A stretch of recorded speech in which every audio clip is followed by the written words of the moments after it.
Una, magtiwala. Pangalawa, huwag bitawan ng isa't isa. Pangatlo, magmahalan. Sa Biblia na yun. Faith, hope, and love. 1 Corinthians chapter 3. Kapag may faith, may hope, at may love, masaya daw ang buhay mag-asawa. Kaya hayaan niyo po na sa pamamagitan po ng aking munting mensahe ngayon, ay ipaliwanag ko isa-isa kung anong ibig sabihin ng mga yon. Una, dapat may faith kayo sa isa't isa. Dapat nananalig at nagtitiwala kayo sa isa't isa.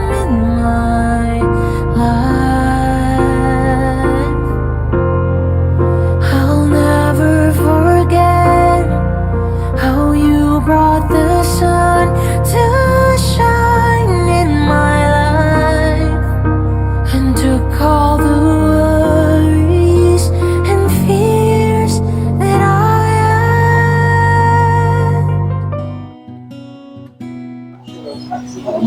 Ayun, nagkakalala kami first sa dating app sa Bumble as December 17, 2020. Then nagkita kami December 27, 4 years ago. Then doon na kami nag-start na mag-usap, magligawan. Then nag-decide kami na mag-live-in kami within 2023. Then hanggang ngayon, kinasal na kami after 3 years. Ang impression ko sa kanya noon is parang bad boy yung dating niya kasi para siyang parang antikas siya ng dating ba. Yung lang. Then, deep inside pala, napakalambing niya. From red flag to green flag. 4 years ago, December 27, nakita. Ngayon, nandito na tayo kung saan sa araw na pinakakaintay natin. Alam ko, ito ay umpisa pa lang. Marami pa tayong pagdadaang hirap, ginhawa at sakit. Pero palagi ko naman sa'yo sinasabi na hindi ako susuko. Palagi kong babalikan ang mga araw kung saan tayo nagsimula. Sinasabi ko sa'yo na hindi sa araw-araw mahal kita, pero palagi kitang pipiliin sa araw-araw. May nagsabi sa akin, bakit kita mahal? Sabi ko, hindi ko alam. Kasi, basta naramdaman ko lang. Kasi naniniwala ako na kapag mahal mo ang isang tao, hindi ka na-inlove sa personality, sa itsura o estado ng buhay nito. Basta mahal mo ang isang tao na wala kang hinihiling na kapalit mula rito. At ayun yung pinaramdam ko sa'yo at patuloy ko may paparamdam sa'yo. No words can express my true feelings for you.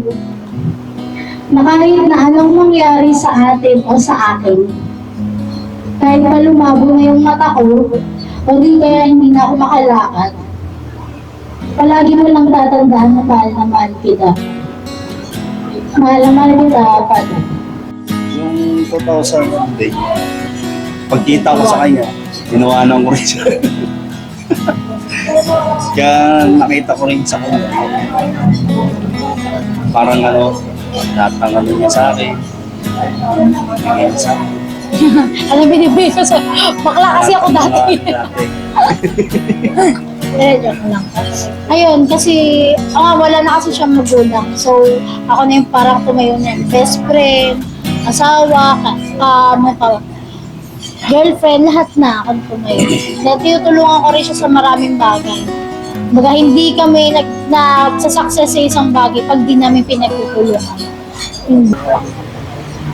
Yung yung araw na pinahihintay na nakita ko, akala ko hindi na nangyayari to. Pero pag si Lord talaga ang kaano sa buhay mo, binibigay mo ang para sa iyo bago tayo mapunta sa puntong ito. Magpakarami na nang pinagdadaanan natin. Kaya masasabi kong pinagtibay niya muna tayo dahil alam niyo mas muna sa hirap man ang ginhawa sa lungkot ko sa yasan sa masigla ko. Hindi ko bibitawan ang iyong mga kamay hanggang sa huling sandali ng aming buhay. Kasama naman ako sa lahat ng pag-aalap kaya mas kasama mo ako sa oras ng iyong buhay.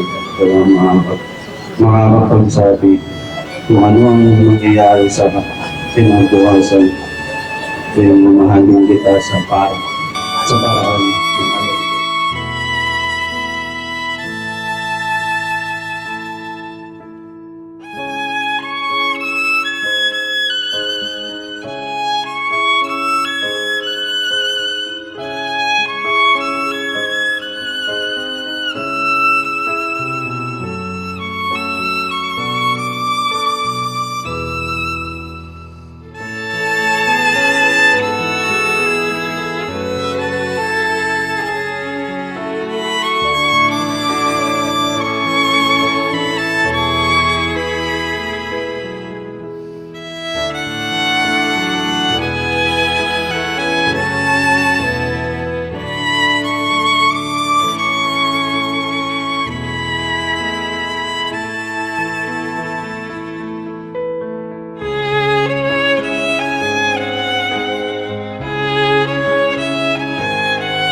Sa qualities niya, noong una, akala ko wala siyang alam sa gawaing bahay. Pero, nung nagsama kasi kami, marami siyang kayang gawin. Magluto, gumawa ng gawaing bahay, na hindi ko akalain kaya ng isang lalaki.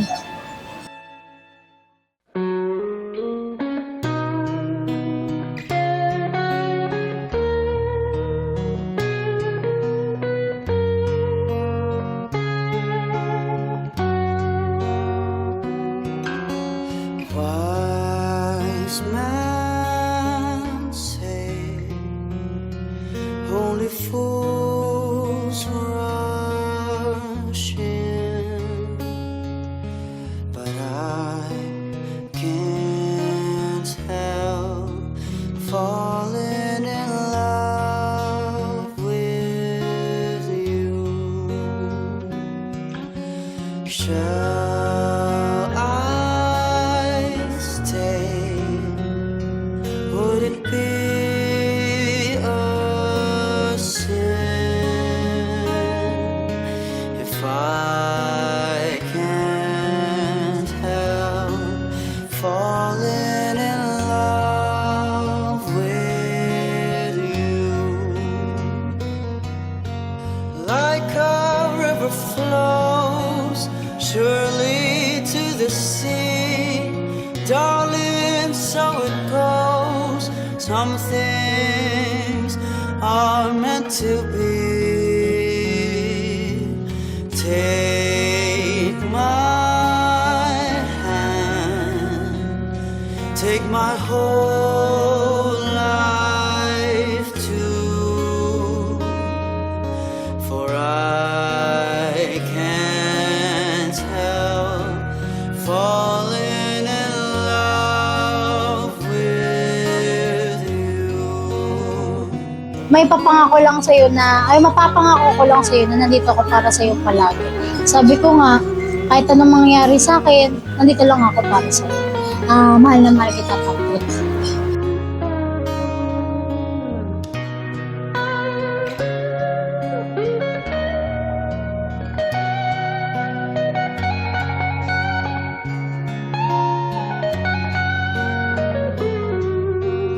Like a river flows surely to the sea, darling, so it goes. Some things Sana are meant to be. lahat ng sakripisyo ko, lahat ng mga binibigay, sana intindihin mo rin ako.